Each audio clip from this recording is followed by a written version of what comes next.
What is the Medicare trigger? In 2003, Congress enacted the so-called Medicare trigger. The Medicare trigger is a Medicare funding warning to Congress and the President and the people of the United States. It says, in effect, that Medicare's dedicated revenues, that is, the taxes that go to pay for Medicare or the premiums from seniors that go to pay for Medicare, are insufficient to keep the Medicare program running without an excessive drawdown on general revenues. What the Congress determined is that there's an excessive drawdown on general revenues if general revenues exceed 45% of the total Medicare funding. Under the law, the Medicare trustees, not the Congress, make that determination. If the Medicare trustees make that determination twice in a row, then Congress and the President are required to act. What should Congress do? The first thing Congress has to do, and the President have to do, is they have to obey the law.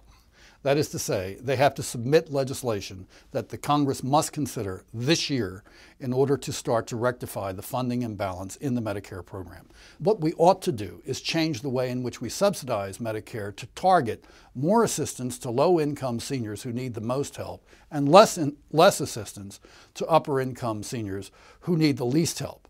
What Congress ought to do this year, starting this year, for the baby boomers, Congress ought to put in place a system of health care financing and delivery that looks very similar to the kind of system that covers members of Congress and federal workers.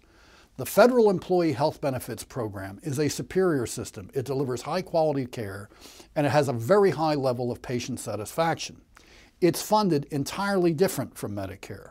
The way in which it works is the government gives you a contribution to the health plan of your choice. That contribution is fixed. It's not an open-ended entitlement, but it means you can get the health plan you want, the benefits you want at the price you wish to pay.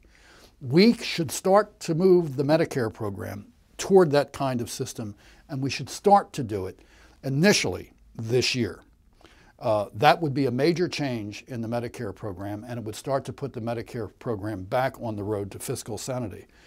What we're faced with if we do not do that are levels of taxation that the American people cannot even imagine.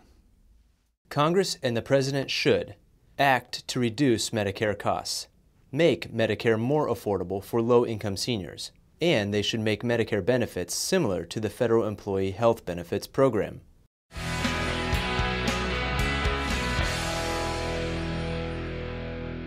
For more information, log on to heritage.org.